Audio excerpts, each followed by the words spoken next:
Genre, c'était assez compliqué pour moi. Et c'est vrai qu'elles ont vraiment des profils mannequins, quoi. Lison, ancienne candidate Miss France. Moon, super skinny. Moana, corps parfait.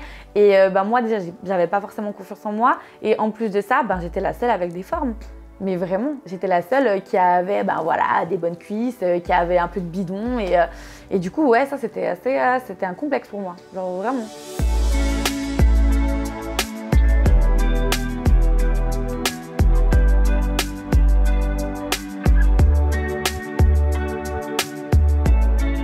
Salut Anna! Salut Sam! Ça va? Ça va et toi? Moi ça va parfaitement bien, je suis content que tu sois avec moi. Je suis très contente d'être là. Je t'ai suivi dans le peu d'épisodes que tu as fait pour Cosmic Love. Merci. Sur Amazon Prime Video. T'as Oui. fait quoi? T'as tourné? Grosso modo, t'es parti au bout de 6 jours de tournage? À peu près, ouais. À peu près. Tu nous expliqueras pourquoi? Oui, avec plaisir. Est-ce que t'es véritablement parti parce que tu repartais main dans la main avec Florian? Ou est-ce qu'il y a des raisons qui n'ont pas été encore évoquées à ce jour? Telle est la question, hein.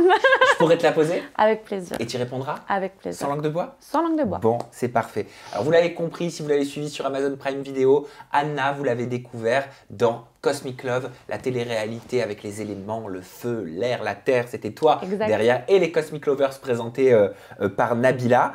On va parler de l'émission dans un second temps. Dans un premier temps, Anna, j'aimerais qu'on s'intéresse tout simplement à qui tu es, un petit peu tes origines, d'où tu viens, comment t'en es arrivé là, ce qui nous permettra de mieux comprendre ton aventure par la suite. Alors, déjà, tu t'appelles Anna. Oui. C'est ton vrai prénom? Oui. Anna, A2NA. Oui. Tu connais la signification de ton prénom?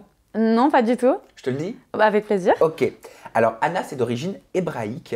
Anna est un dérivé d'un autre prénom, celui de Hannah, qui commence par un H, qui signifie grâce ou gracieux.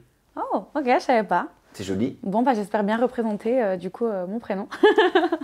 Et du coup, moi, comme je t'ai appris quelque chose sur ton prénom, j'aimerais en apprendre un petit peu plus sur toi, mais ça, c'est toi qui vas pouvoir nous en apprendre plus sur celle que tu es. Si je ne me trompe pas, tu es péruvienne, Oui. D'origine péruvienne, Oui. de tes deux parents.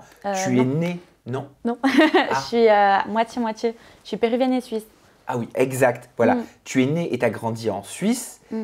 Tu es d'origine péruvienne de quels parents? Mon papa. Du côté de ton papa, Oui. tu dis que tu as beaucoup voyagé entre la Suisse et Los Angeles, Oui. aux États-Unis, là où sont installées ta famille. La moitié de ma famille, du coup. La moitié de ta famille. Oui. Comment ces différentes destinations et origines ont façonné la femme que tu es? Je pense que j'ai vraiment eu beaucoup de chance de grandir dans un milieu assez hétérogène, parce qu'il y avait le côté de la famille de ma maman qui sont des Européens avec une culture très européenne, et à côté, paradoxalement, la culture très latino de mon papa. Et du coup, je pense que ça me permet aussi d'avoir une vision des différentes cultures qui va être un petit peu plus large. Peut-être que d'autres personnes, je pense que c'est ça aussi l'enrichissement de pouvoir avoir un double apport de culture comme ce que j'ai eu. Donc après moi, ça m'a donné encore plus envie de découvrir d'autres pays, d'autres cultures. Donc je pense que ça m'a vraiment enrichi, ça me donne envie de m'enrichir encore plus. Et tu as pour projet d'aller vivre aux États-Unis? Pas du tout. C'est vrai? T'as jamais songé à ça? En fait, si, je vais pas mentir. Parce qu'en fait, c'est toute la famille de mon papa qui a immigré du Pérou à Los Angeles. Et je me sens très bien quand je suis là-bas avec ma famille. Et du coup, c'est vrai que des fois, on se laisse un peu tenter. Surtout, je pense, il y a 2 ans à peu près, 2-3 ans avant le Covid, je me suis quand même pas mal posé la question. Après, j'avais des projets qui ne me permettaient pas forcément de partir, d'être aussi loin de ma famille. Et bref, il y avait plusieurs choses qui ont fait que la sécurité aussi, je suis restée en Suisse. Parce que les États-Unis et Los Angeles, principalement, c'est très beau dans les séries, c'est super, c'est Hollywood, c'est les paillettes et les étoiles, mais en vrai c'est quand même très dangereux. C'est un milieu qui est vraiment différent d'ici. Donc voilà, je me suis dit, est-ce qu'un jour si je fais une famille, j'ai envie d'élever des enfants aux États-Unis? Non. Donc voilà, j'ai préféré rester ici et avoir le plaisir de partir en vacances, voir ma famille de temps en temps. Et être péruvienne, ça représente quoi pour toi? C'est quoi être péruvienne pour toi? Pour moi, ça fait partie de moi, déjà. Pour moi, être péruvienne, ça veut juste dire que j'ai la chance d'avoir aussi une culture différente. C'est pas que la nourriture, hein. Parce qu'on parle tout le temps, oui, la nourriture péruvienne. Mais oui, c'est pour ça que je te pose la question. Oui, je sais cuisiner la nourriture péruvienne, mais c'est pas que ça. C'est aussi, c'est plein de choses. C'est aussi, je trouve, les mœurs sociales, elles sont différentes. On est quand même très, je dis pas plus accueillant, mais il y a une façon, je pense, d'interagir avec l'autre qui est différente quand on est latino. Et je pense que je suis plus justement j'ai beaucoup plus pris du côté latino à ce niveau-là, au niveau de mes interactions, etc. Donc ça, ben voilà, ça fait partie de moi et du coup, je suis fière de mes origines latino en tout cas. Tu peux dans quel cadre, dans quel environnement tu as grandi? Alors, ben, c'est un peu compliqué. Moi, je l'ai vu dans tes yeux. Ouais. Tu t'es dit, la vaste question. Oui, alors, par où commencer? Le truc, c'est que moi, mes parents se sont divorcés quand j'étais très jeune, j'étais bébé encore. Donc, je les ai jamais connus ensemble.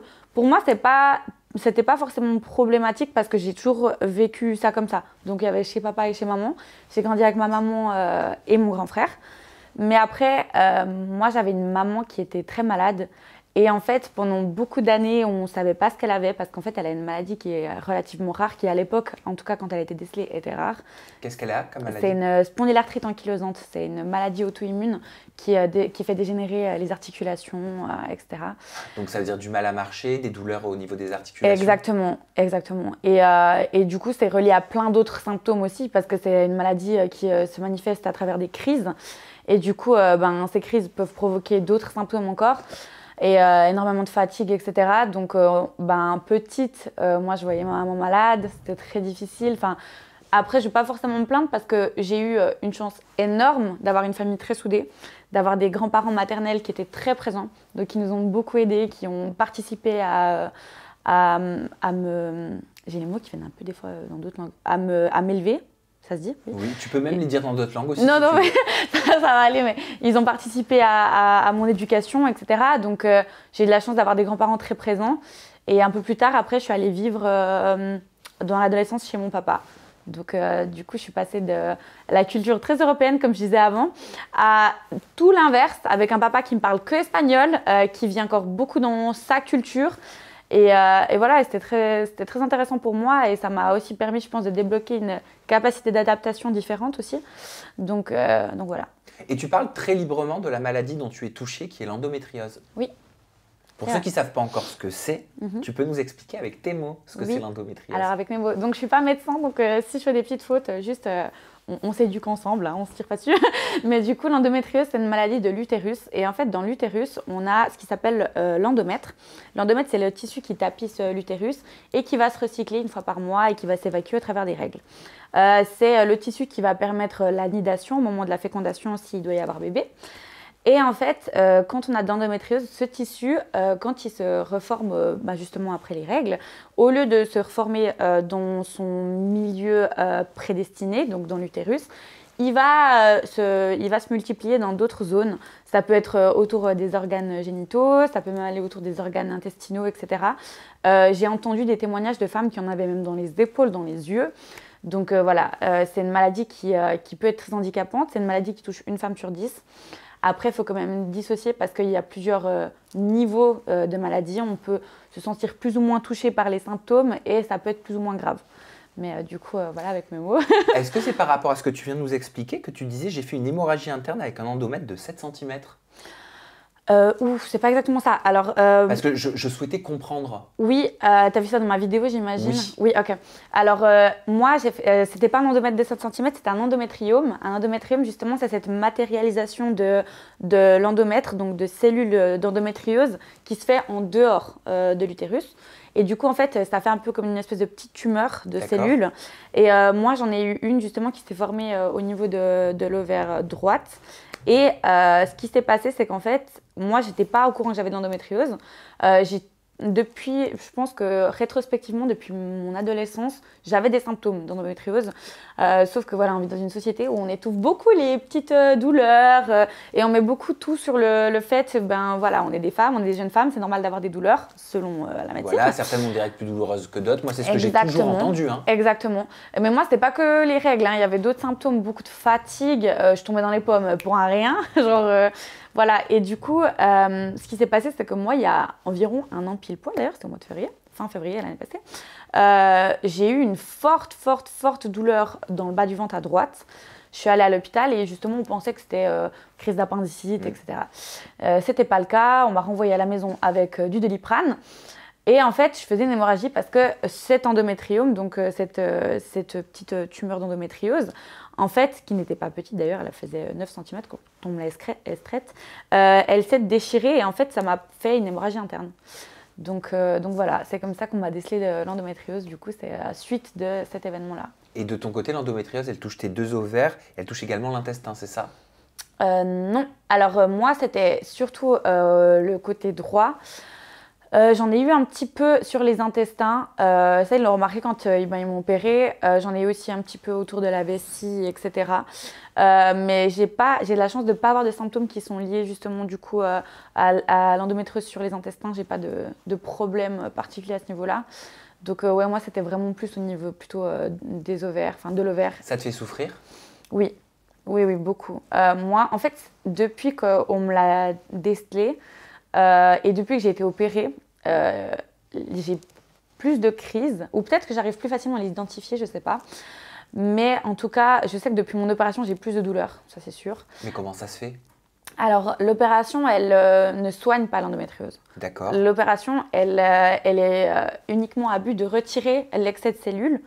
Par contre, l'endométriose, on ne la soigne pas. Ça veut dire que les cellules peuvent se reformer derrière. Donc ça veut dire que tu peux potentiellement te refaire opérer encore? Exactement, et c'est ce qui arrive très souvent. D'ailleurs, petite anecdote, quand j'étais à l'hôpital et que je me suis fait opérer, j'ai dû retourner à l'hôpital quelques jours après à cause d'une complication. Et l'infirmière qui s'occupait de moi m'a dit « Ah, endométriose ?» Et j'ai dit « Oui ». Elle m'a dit « Oh, bon, ça ne doit pas être votre première fois ». Et j'étais là assis. Mais du coup, ça laissait sous-entendre que voilà, ils ont l'habitude de revoir plusieurs fois les femmes qui ont de l'endométriose, quoi. Donc, et ça, tu le vis comment? Il faut l'accepter? C'est ça. Bah justement, je pense que tu as utilisé vraiment le bon terme parce que c'est l'acceptation. On ne peut rien faire d'autre qu'accepter. Et je fais beaucoup un travail d'introspection sur moi à ce niveau-là parce que je suis quelqu'un dans la vie de tous les jours, quand il m'arrive des problèmes, quand il y a des choses négatives qui arrivent autour de moi, etc. J'essaie beaucoup de trouver, de justifier, de me dire ok, peut-être que si j'avais fait ça comme ça, la prochaine fois je ne le reproduirais pas. Ou voilà, j'essaie de trouver une raison aux choses qui m'arrivent. Et là, en fait, il n'y a pas de raison, c'est juste de l'acceptation. J'ai juste accepté qu'il y a ça qui fait partie de ma vie. Et je pense que justement, les répercussions psychologiques chez moi sont plus dures que les répercussions physiques. Et du coup, c'est vrai qu'il y a un vrai travail d'acceptation à faire là-dessus. Et tu as exprimé aussi que tu ne savais pas si tu pourras un jour devenir maman. Ouais. Ça, c'est un truc aussi qu'on nous balance assez facilement. Alors, pardon, que oui. Tu te sens faite pour être maman. Oui, ça c'est vrai. Déjà, par rapport à ça, je tiens à dire que une femme n'est pas faite pour être maman. Et il y a des femmes qui ne se sentent pas faites pour être maman, elles n'ont pas envie d'avoir des enfants et c'est complètement OK. Par contre, moi, en ce qui me concerne, depuis toujours, j'ai cet instinct maternel. Je suis très, très protectrice avec mon entourage. Voilà, j'ai vraiment ce truc où j'ai toujours voulu être maman. D'ailleurs, avant, tu me parlais des États-Unis. Une des raisons pour lesquelles j'ai pas voulu sauter le pas non plus, c'est que, comme je t'ai dit, par rapport à la sécurité, je me voyais pas élever des enfants. C'est fou, donc tu penses déjà à tout ça. Donc, ce qui explique cette envie que tu as depuis toujours, en fait. Vraiment. Et du coup, quand on m'a annoncé que j'avais de l'endométriose, c'est un des premiers trucs qu'on nous dit. Donc écoutez, ça va vraiment baisser vos chances d'avoir des enfants. Moi, quand je me suis fait opérer, il était question... En fait, ce qui se jouait dans mon opération, c'était carrément mon ovaire droit. Parce qu'on ne savait pas si on pourrait sauver mon ovaire ou pas. Du coup, j'ai eu cette conversation avec mon médecin qui m'a dit, écoutez, si on doit vous enlever l'ovaire, du coup, ça enlève 50% de chances d'avoir des enfants. Et vous avez déjà pas beaucoup de chance étant donné que vous avez d'endométriose. Donc bon, on m'a clairement dit qu'il ne fallait pas que je mise tout là-dessus, quoi. Et ça, psychologiquement, c'est vrai que c'est très dur. Oui. Très dur. Mais ça veut dire quoi? Ça voudrait dire qu'il faudrait... Enfin, il faut jamais, mais tu vas comprendre pourquoi je te dis ça. Grosso modo, dans le plan, entre guillemets, ce serait mieux que tu aies un enfant avant l'opération. Non, parce que l'opération, elle ne va pas empêcher d'avoir l'enfant. Moi, ce qui s'est passé, c'était vraiment que comme il y avait cet endométriome qui était conséquent juste à côté de mon ovaire, on ne savait pas si en retirant l'endométriome, ça allait abîmer l'ovaire. Par contre, il y a beaucoup de femmes qui n'ont pas ce problème-là et à qui on laisse les ovaires, il n'y a pas de problème. Et elles n'ont pas d'opération et tout se passe bien. Je connais même une fille qui m'avait contactée sur les réseaux, qui s'est fait opérer juste après moi, parce que j'en avais parlé sur mes réseaux. Et elle s'est fait opérer et elle est tombée enceinte, je crois, un mois après. Donc voilà, ce n'est pas forcément un indicateur, l'opération. C'est juste que ça dépend du degré, on va dire, auquel on est touché. Et moi, je sais que j'ai quand même une endométriose qui est très agressive. J'ai quand même minimum 1 ou 2 crises par mois. Donc voilà, il y a peu de chance. Et tu as dit quelque chose qui m'a marqué. Tu as dit le gros problème de l'endométriose, c'est que c'est une maladie de femme. Mais si c'était une maladie qui toucherait les deux sexes, on en parlerait beaucoup plus. C'est une douleur qui est banalisée. Tu es persuadée de ce que tu dis? Tu penses ce que tu dis? Oui, je le pense vraiment beaucoup. C'est juste qu'en fait, je pense que il y a 2 choses. L'endométriose, premièrement, elle n'est pas intéressante pour tout ce qui est lobby pharmaceutique parce qu'il n'y a pas vraiment de traitement. Donc, à part des traitements qui vont être là pour soulager les douleurs de crise, etc., il y a des femmes qui prennent la pilule parce que, prendre la pilule, il y a un contrebalance hormonal qui leur permet justement d'avoir moins de crises. Mais mis à part ça, il n'y a pas de traitement. Donc déjà, il n'y a pas cet intérêt justement financier derrière l'endométriose. Et en plus de ça, le fait que ce soit une maladie de femme, ça touche que la moitié de la population. Et comme j'ai dit avant, on banalise beaucoup les douleurs qui sont liées au cycle chez les femmes parce que c'est depuis la nuit des temps qu'on sait que les femmes ont des règles, c'est douloureux pour les règles, elles accouchent, c'est douloureux, on le sait. Et vu qu'on le sait et qu'on peut rien y faire, ça passe un peu sous la trappe. Et du coup, je pense que vraiment le fait que ce soit une maladie de femme et comme la femme est habituée à avoir des douleurs qui sont liées justement au cycle, ça passe plus facilement à la trappe. Alors que si c'était des hommes qui se plaignent de douleurs, je pense que comme c'est pas forcément récurrent pour eux d'avoir des douleurs mensuelles, on s'y intéresserait plus. Dans Cosmic Love, tu es l'élément la terre et t'as confié « je fais des câlins aux arbres ».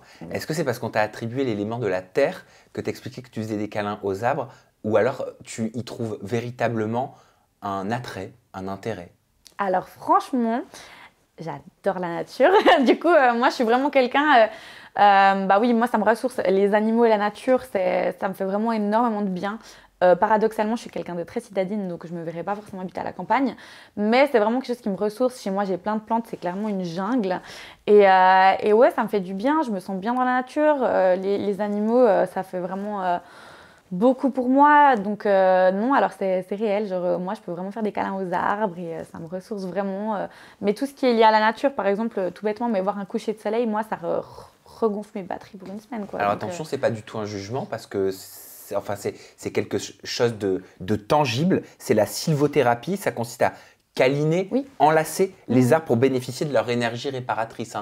Les plantes, les arbres sont des sources d'énergie. Donc, certaines personnes ne le ressentent pas, d'autres sont plus disposées à les ressentir. Tu penses que toi, tu fais partie de ceux qui vraiment arrivent à ressentir cette sève, cette énergie, ce fluide communiqué par un vivant comme l'arbre? Oui, je pense que oui. Honnêtement, oui, je pense que oui. Genre là, j'ai mis en story il n'y a pas longtemps sur Instagram, j'ai planté des graines de papaye. Et quand j'ai vu qu'elles avaient poussé, j'ai fait une story où j'ai crié, j'étais là, ah, regardez, genre j'étais trop fière de moi et tout. Et genre vraiment, genre j'avais l'impression que c'était mes bébés, les petites graines là. Et genre il y a trop de monde qui s'est foutu de moi en mode, ouais, c'est des graines de papaye quoi. Mais pour moi, genre non, ça représente vraiment la vie, ça représente vraiment beaucoup de choses, la nature et les plantes. Et j'adore les plantes, genre vraiment. D'ailleurs, petite anecdote dans Cosmic Love, du coup il y avait Flo qui demandait à Teddy, parce que Teddy est jardinier, qui demandait à Teddy le nom des plantes et des fleurs autour de la villa pour m'impressionner. Du coup, Flo allait se renseigner auprès de Teddy, ouais, ça s'appelle comment ça et tout.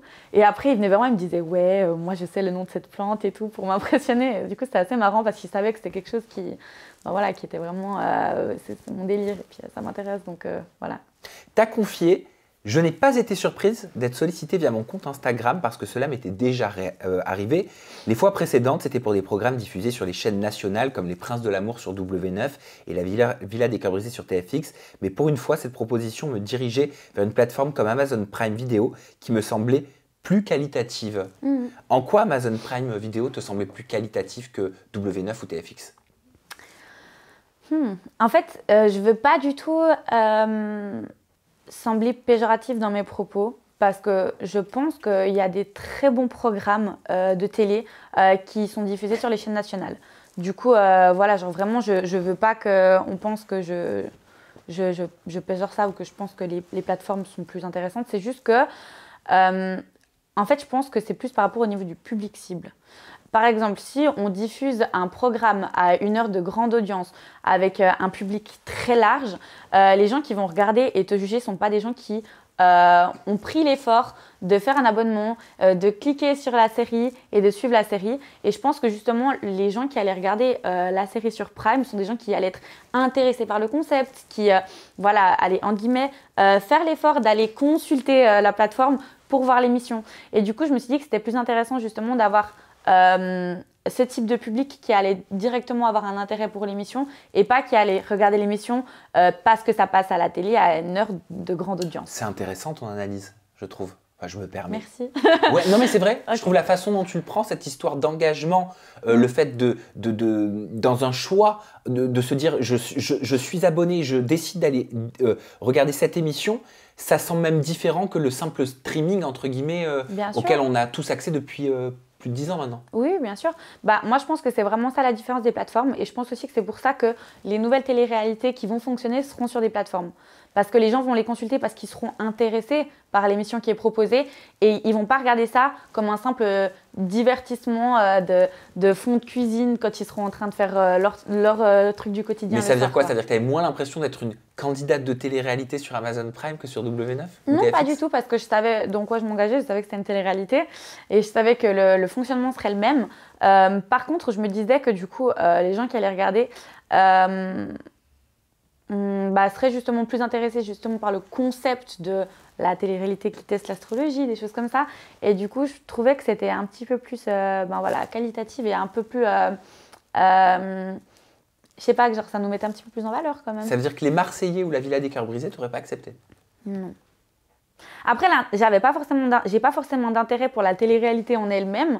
Ce qui m'a aussi intéressé, c'est que... Excuse-moi, j'ai chaud dans la gorge. Je suis pas malade, t'inquiète pas. Mais j'ai rien dit. Mais ce qui était cool, c'est que quand j'ai eu mon premier contact avec la casteuse, en fait, elle m'a pas dit le mot télé-réalité, elle m'a dit que ce sera une expérience humaine où on va tester l'astrologie. Et en fait, moi, je l'aurais tout de suite dit, hein, je lui ai dit au téléphone, j'ai dit, mais écoute, moi, je suis pas forcément adepte de l'astrologie et tout. Oui, j'ai vu. Et elle m'a dit, mais c'est pas si mal parce qu'avoir des sceptiques, ça peut être intéressant. Et je me suis dit, bon, en vrai, il y a quand même une grosse hype autour de l'astrologie, il y a beaucoup de monde qui y croit. Et je pense qu'à partir du moment où il y a beaucoup de monde qui porte son intérêt à un domaine, ça vaut la peine de l'explorer. Et que même si j'ai pas forcément été très ouverte à l'endométriose, j'allais dire, à l'astrologie avant ça, eh ben, ça me permettait aussi d'y mettre un pied et de voir et de comprendre l'engouement qu'il y avait autour de l'astrologie. Donc ceci explique cela, voilà pourquoi tu as accepté Cosmic Love et pas les Princes de l'amour. Voilà, exact. Plus rien à ajouter là-dessus? Non, plus rien. Ok, on peut passer à ton portrait alors. Mmh. Et je me suis mis en gras là, parce que j'ai bien aimé comment tu l'as expliqué. Tu disais que tu étais attiré par les bad boys.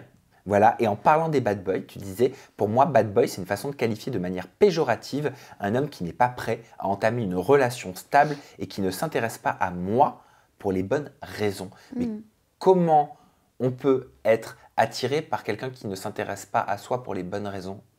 Bah, moi, je pense qu'il y a beaucoup de facteurs quand on porte son intérêt à quelqu'un. Je pense que déjà, il y a plusieurs choses. Il y a le physique, il y a la situation de vie, il y a le feeling. Et je pense qu'aussi, comme j'ai dit, la prédisposition de l'engagement fait beaucoup. Si un homme ne se sent pas disposé à accueillir une femme dans sa vie, à s'engager avec elle, il va pas être là pour les bonnes raisons. Il va vouloir des choses superficielles comme le physique, comme peut-être d'autres conforts qu'on pourrait lui offrir, mais sans engagement. Et justement, je disais que c'est pour moi, j'emploie le terme bad boy parce qu'il n'y a pas vraiment de bad boy. Il y a juste des hommes qui sont pas forcément prêts à s'engager et qui vont avoir des actions qui vont du coup peut-être blesser ou qui vont être maladroites envers la femme. Alors c'est quoi un bad boy pour toi? Comme je l'ai expliqué, pour moi, un bad boy, c'est vraiment quelqu'un qui n'est pas prêt à s'engager, mais qui, pour avoir quand même les bénéfices d'une relation, que ce soit au niveau physique ou au niveau moral, va faire croire ou va se montrer disponible comme s'il allait s'engager et au final non. Et ça pour moi c'est un petit peu malhonnête, mais bon après il y en a beaucoup qui le font genre consciemment ou inconsciemment aussi, et pour moi c'est plus ça un bad boy. Ok, je comprends un petit peu mieux. T'as confié aussi, j'étais pas hyper bien dans ma peau car j'ai pas eu le temps de me préparer. Je suis arrivé peinture nature, j'ai dû préparer ma valise en 24 heures. J'ai pas eu le temps de faire des extensions de cils, j'avais pas d'extension de cheveux, j'avais pas de blanchiment dentaire. Nada. Ah ouais, non, ça c'est sûr. Alors déjà, pourquoi t'as été appelée au dernier moment comme ça? Alors ça, c'est une question d'organisation du côté de la prod, donc j'ai pas forcément plus de détails. Ok. Moi, ils m'ont appelé un soir. En fait, il y a la casseuse qui m'écrit et qui me dit « Je peux t'appeler ?» et tout. Genre, je pense qu'il était genre 21h. Du coup, j'étais là « Ouais, vas-y ». Elle m'appelle, elle me dit « Écoute, Anna, on te veut. Je sais que je viens un peu à la DER et tout. Est-ce que tu penses que tu peux te libérer? Mais voilà, on a regardé avec la prod et tout. Et en fait, on t'aimerait pour le profil TER. Est-ce que tu serais disponible? Et si oui, on t'appelle demain et tu commences directement les rendez-vous avec psy, etc. En FaceTime. » Et du coup, j'étais à un moment de ma vie où je pouvais me libérer, donc j'ai dit ok, pourquoi pas. Et du coup, ça s'est fait en 24 heures. Oh, mais résultat, pourquoi tu dis que tu n'as pas eu le temps de faire tes extensions, de faire ton blanchiment dentaire? C'est si important que ça pour toi de se présenter avec, entre guillemets, j'aime pas ce mot-là, mais je vais l'employer avec ces artifices.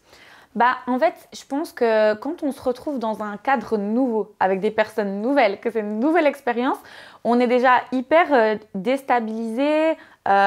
On peut parfois un peu perdre son ancrage, perdre sa confiance en soi parce que tout est nouveau.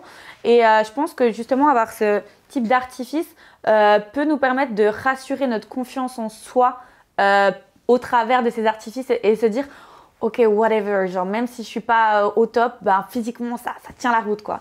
Et moi en plus, comme je dis, j'ai pas forcément méga confiance en mon physique. Du coup, je pense que si j'avais eu le temps de me préparer et de faire des choses avant qui m'auraient justement donné un petit peu plus confiance en moi ou qui auraient été peut-être des bases, physiquement, je dis par exemple les cils ou etc., ça m'aurait permis d'avoir moins de moments de stress et d'angoisse pendant l'aventure. Et au final, tu l'as vécu comment? Pas très bien. À cause de ça? En fait, c'est tout bête, hein. Mais dans la vie de tous les jours, on a le temps de se préparer, on a le temps de s'apprêter, etc. Quand on est en tournage, on n'a pas le temps. On n'a pas le temps. Genre le matin, on se réveille, on a 5 minutes pour être dans la cuisine et faire le petit-déj en in. On a peut-être 1 heure le soir pour se préparer pour la grosse soirée, donc on a un peu plus de temps. Mais sinon, c'est des moments de rush. C'est 20 minutes pour prendre une douche et se préparer. Ce qui est genre infaisable ce qui me paraissait infaisable pour moi, sachant que quand je me douche et que je fais mes cheveux, il me faut 4 produits, que j'ai besoin de me make-upper, etc. Alors que si j'avais des fossiles, je pense que j'en aurais rien à faire de me make-upper, donc déjà ça m'aurait fait un gain de temps considérable. Et là, le fait de savoir que j'avais besoin de ce temps que j'avais pas à disposition, pour moi c'était angoissant. Donc je pense que si j'avais eu le temps, j'aurais fait ça, j'aurais mis des extensions de cils pour me faciliter la vie, pour que ce soit plus rapide, pas forcément pour être plus fake ou que ce soit plus, qu'il y ait un truc en plus, non, mais juste pour me faciliter la vie et avoir plus de temps, ça oui. Tu t'es trouvé comment quand tu t'es regardée? Déjà, je me suis pas beaucoup regardée, je me suis regardée une fois. Ah bon? Pourquoi? Une seule fois, avec mes copines. Après,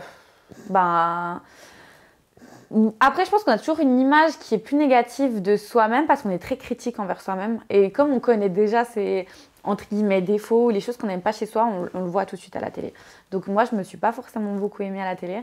Et en plus, j'ai clairement lâché prise sur tout ce qui était de se préparer, de s'apprêter parce que je voyais que j'avais pas le temps et au bout d'un moment je me suis dit tant pis, on y va, nature peinture, si les gens t'aimeront et sinon tant pis.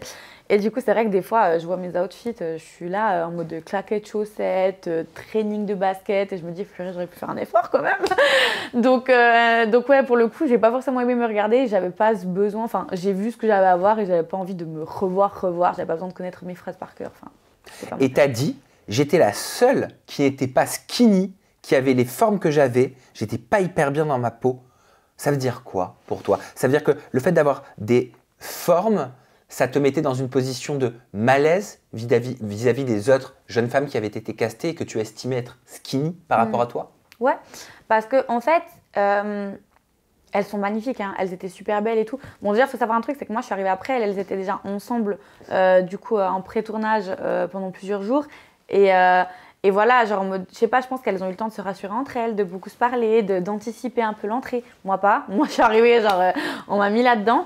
Et du coup, j'ai pas ce temps ni de me rassurer moi-même, ni d'être qu'on se rassure entre filles, etc. et tout. Genre, c'était assez compliqué pour moi. Et c'est vrai qu'elles ont vraiment des profils mannequins, quoi. Lison, ancienne candidate Miss France. Moon, super skinny. Moana, corps parfait. Et moi, déjà, j'avais pas forcément confiance en moi. Et en plus de ça, j'étais la seule avec des formes. Mais vraiment, j'étais la seule qui avait des bonnes cuisses, qui avait un peu de bidon. Et du coup, ouais, ça, c'était un complexe pour moi. Genre, vraiment. Parce que je me disais, elle représente en gros la femme type de ce qui plaît à la télé. Et parce que c'est vrai qu'on représente quand même toujours pas beaucoup de femmes avec des formes à la télé.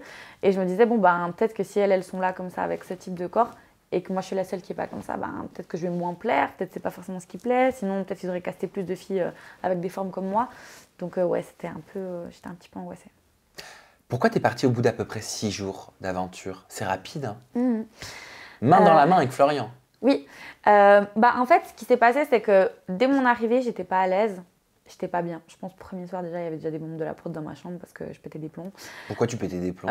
Parce que déjà justement, en fait, il y avait des trucs comme le fait qu'on me laisse pas le temps de me préparer.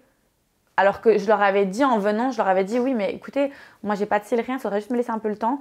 Et ils m'avaient dit oui, t'inquiète pas. Mais après, sur le moment, pas du tout en fait. Genre, j'avais 5 minutes. C'est arrivé que j'étais sous la douche et qu'on me dit, sous la douche, hein, et qu'il y a un nounou qui vient et qui me dit t'as 15 minutes après, t'as un date. Mais c'est impossible. On est là, il fait 40 degrés, il fait humide, on avait les cheveux comme ça, pas maquillés, rien, on sointait tout le temps parce qu'on avait chaud. Et moi, ça m'angoissait, j'étais pas bien, je me disais, je vais être horrible à la caméra. J'ai même une fois annulé un date, hein. J'ai dit non, j'y vais pas. J'ai dit, si j'ai pas le temps, je vais me détester à la caméra. Et je trouve que c'est injuste que pour 5 minutes d'image de date, moi, je sois angoissée après, qu'on puisse sortir des images out of context et puis qu'on dise, ah, mais regardez, la crasseuse, elle a les cheveux mouillés ou sales ou j'en sais rien. Et ça m'angoissait. Du coup, déjà, ça, j'aimais pas. Et comme j'ai dit, je pense que je suis une fausse extravertie dans le sens où, voilà, ça me dérange pas de rencontrer des nouvelles personnes, ça me dérange pas d'être beaucoup de temps avec mes amis, ma famille, etc. Mais j'ai besoin d'une coupure. Moi, je suis quelqu'un, j'ai besoin de me recentrer. J'ai besoin d'introspecter sur les nouvelles choses qui m'arrivent. Surtout que là, c'est que du nouveau. C'est que des nouvelles personnes, c'est un nouveau cadre, c'est une nouvelle aventure, c'est des nouvelles activités. Et moi, j'ai besoin, pour moi, de me recentrer, d'assimiler ce qui se passe, etc. Et là, j'avais pas ça.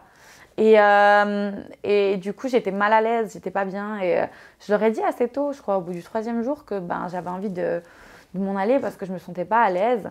Et après, je me faisais quand même beaucoup rassurer par la prod. Bon, après, est-ce que vraiment j'étais bien et du coup, ils voulaient me garder ou est-ce que c'était plus facile au niveau de l'organisation de me garder? Je sais pas, mais ils m'ont quand même beaucoup rassurée pour que je reste un peu plus.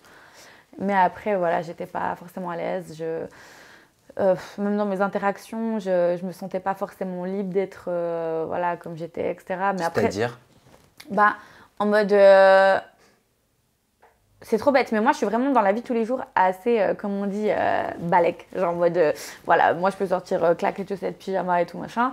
Et je sentais qu'en fait, je devais tout le temps être bien physiquement. Genre tout le temps bien habillée, tout le temps bien maquillée, nanana. Je me souviens, il y a un après-midi où justement on est venu me sortir de la douche, en mode prépare-toi. Et du coup, vu que j'ai pas le temps de faire mes cheveux, j'ai mis une serviette sur mes cheveux.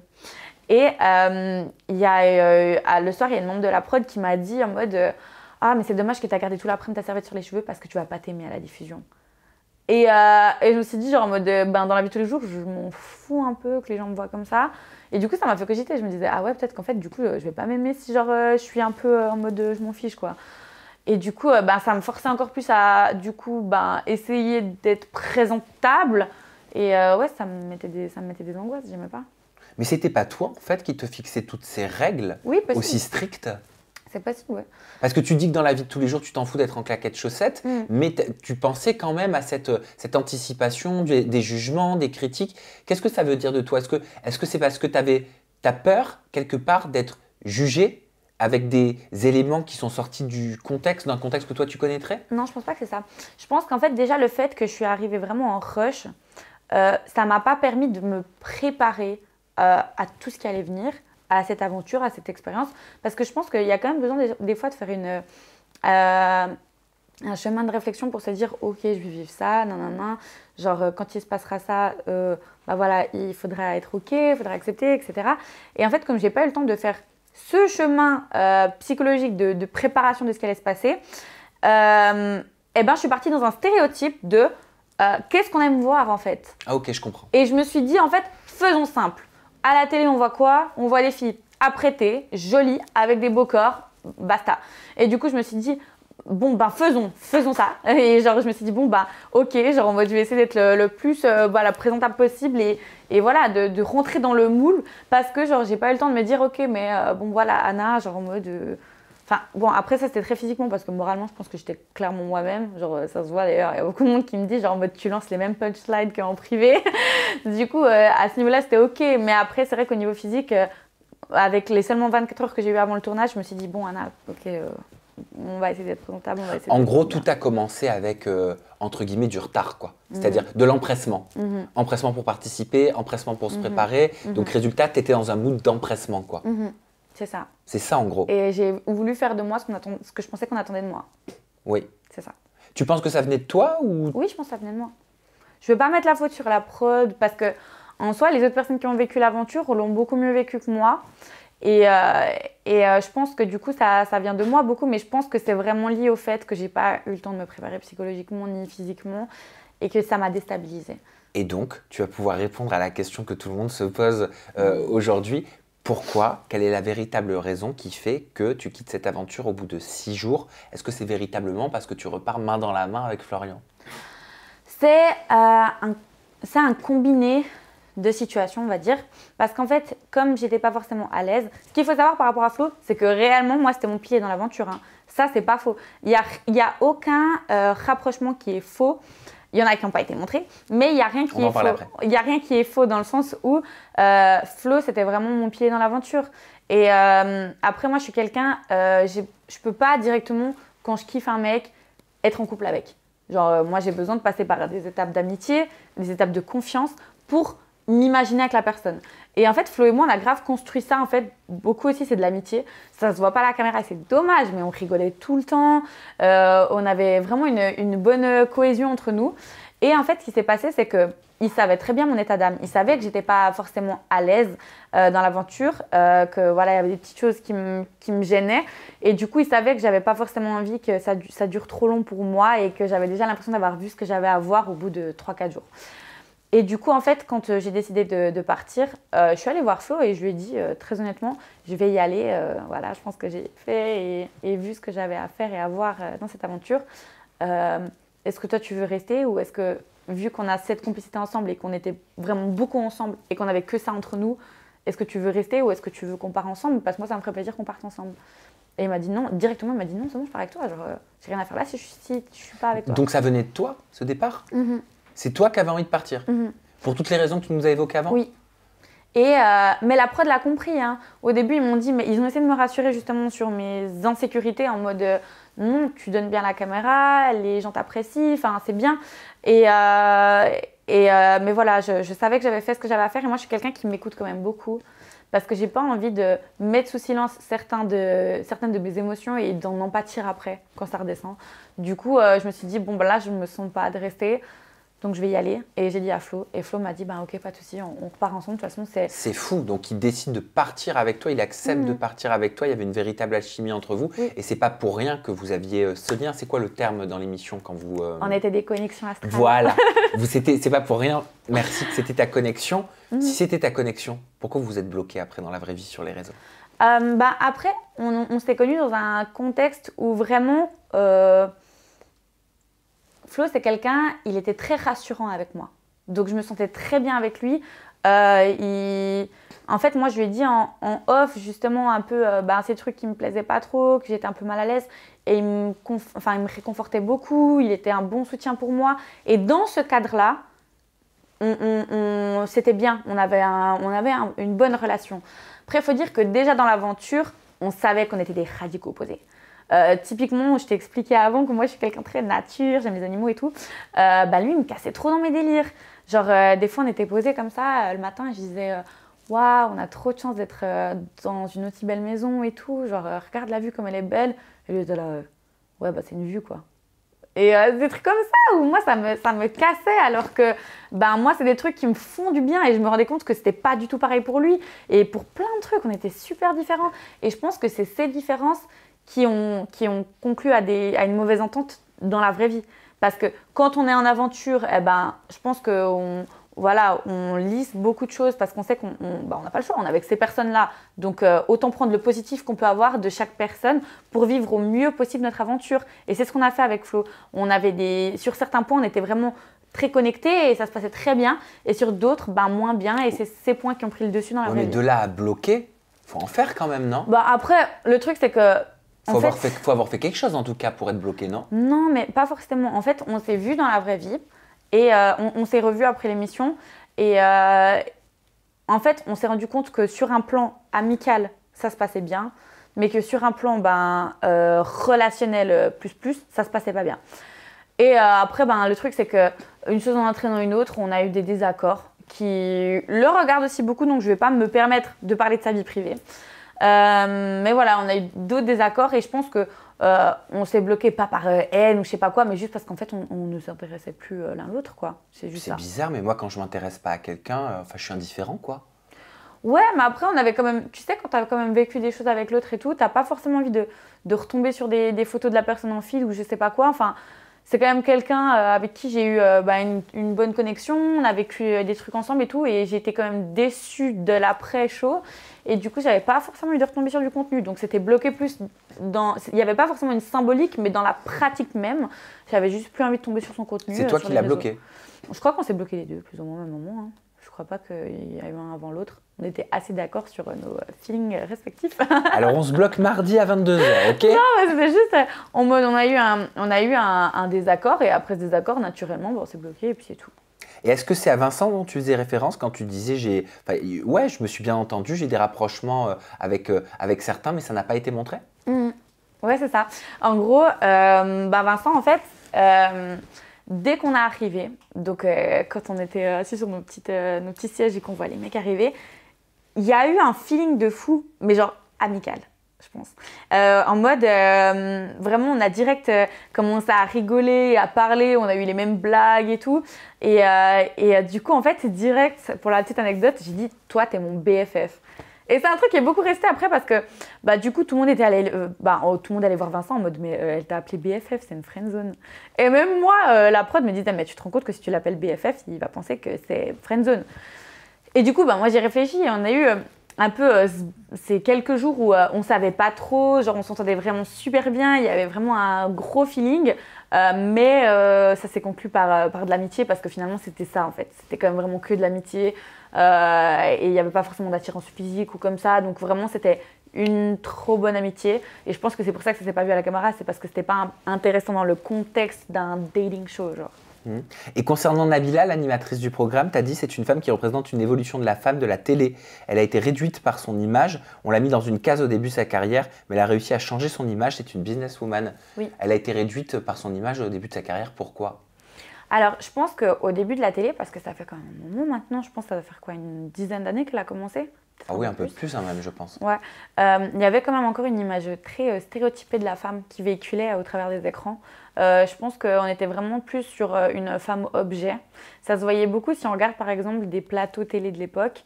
Les femmes étaient plus là pour faire beau plutôt pour apporter un apport psychologique au plus profond de la conversation.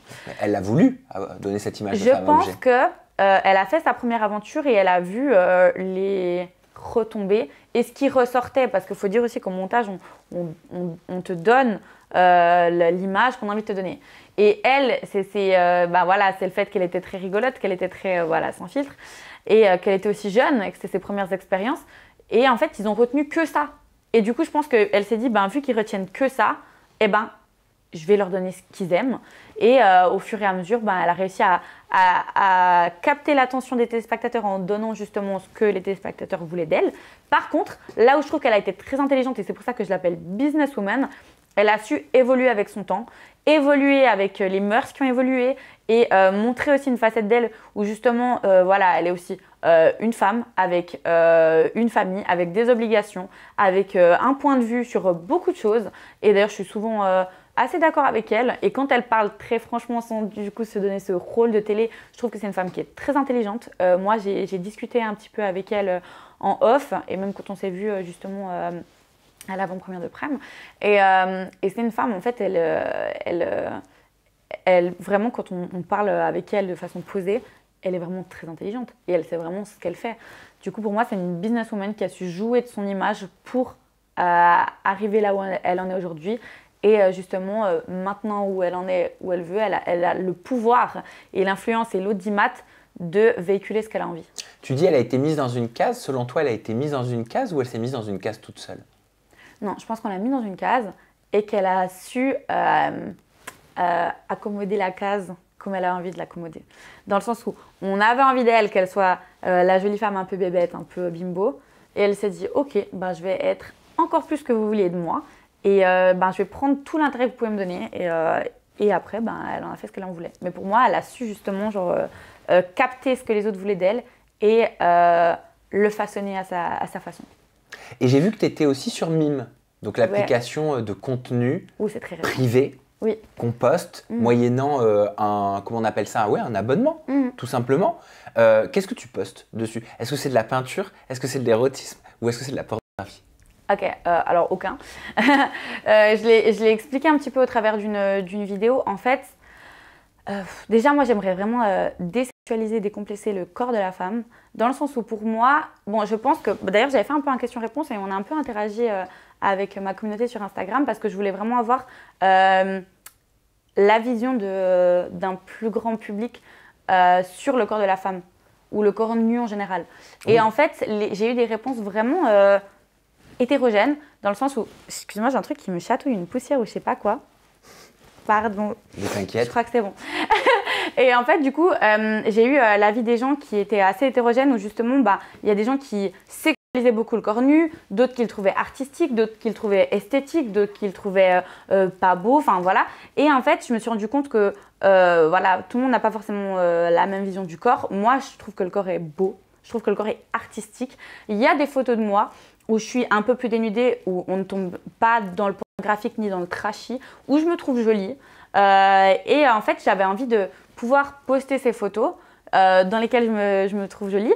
Mais par contre, j'avais envie de dissocier mes plateformes, dans le sens où sur Instagram, j'ai envie de faire un contenu qui est vraiment pour tout public. Donc, parce qu'on sait qu'il n'y a pas de contrôle ni sur la majorité, ni sur qui regarde son contenu.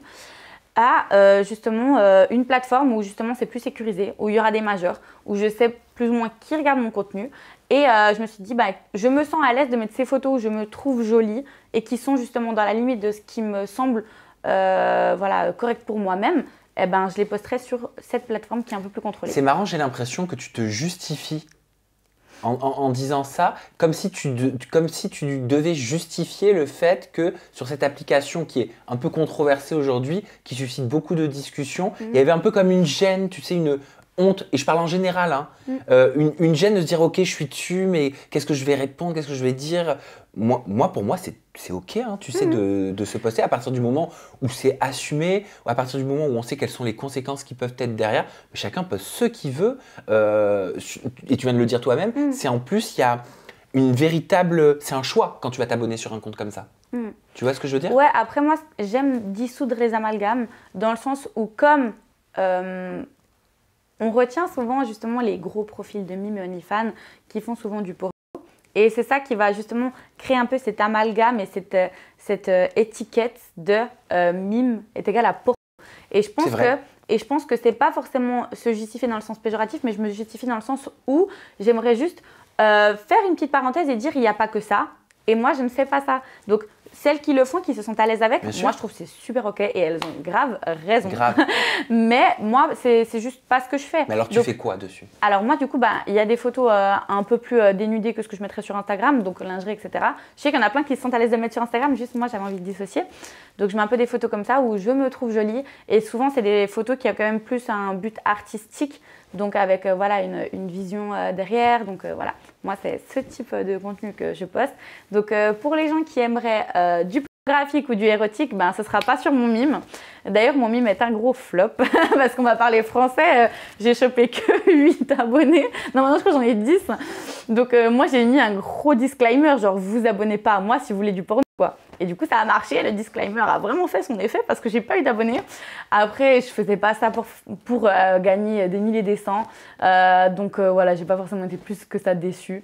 J'ai pas non plus fait plus que ça de la pub parce qu'en soi j'ai mis une vidéo sur TikTok où je désacralise un peu mime et où j'explique, et je fais aussi beaucoup de prévention parce que c'était important pour moi que si je m'engageais sur ce type de plateforme, je fasse de la prévention.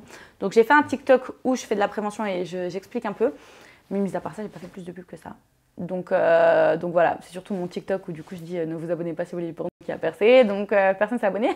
Mais tant mieux parce qu'en soi je me dis ça veut dire que j'ai un audimat qui est peut-être aussi plus intéressé par ce que j'ai à proposer sur Instagram ou sur d'autres plateformes que Mime, et du coup, bah, tant mieux, c'est pas si mal. Qu'est-ce que je peux te souhaiter pour la suite? Que mes projets fonctionnent, donc plutôt ma chaîne YouTube, parce que là je viens de lancer une chaîne YouTube, que je puisse avoir assez d'audience pour pouvoir parler de sujets intéressants et importants pour moi, comme l'endométriose, comme le droit de la femme, comme l'acceptation, etc. Et j'aimerais bien pouvoir véhiculer des messages comme cela sur mes réseaux, donc voilà, j'espère que ça marchera. Eh bien écoute, c'est ce que je te souhaite. En Merci. tout cas, merci d'avoir répondu à toutes mes questions. Merci à toi de m'avoir invitée. Anna, merci pour tout. On te retrouve toi. sur l'ensemble de tes réseaux sociaux. Ton compte Instagram, c'est Anna-Castille, c'est ça, hein. Ton compte TikTok, c'est Anna-Castille également. Et ta chaîne YouTube, c'est Anna Castille. Le mot de la fin, je te l'offre. Ta caméra, elle est là. Tu peux conclure de la façon dont tu le souhaites, Anna. Et moi, je vous remercie d'avoir suivi cette vidéo, d'être toujours aussi nombreux, même plus. Et on se retrouve très bientôt avec une nouvelle personnalité et toujours des confidences en toute intimité. Prenez soin de vous. Bye bye. Du coup, merci d'avoir regardé toute la vidéo déjà, d'être arrivé jusque-là. Et si vous êtes arrivé jusque-là et que ça vous intéresse d'avoir un contenu où on va peut-être apporter où je vais apporter des sujets qui sont un petit peu plus deep avec des invités, un peu comme c'est simple, genre j'ai un peu pris le concept mais je vais le faire à ma sauce. C'est sur ma chaîne YouTube et puis je vous attends avec impatience.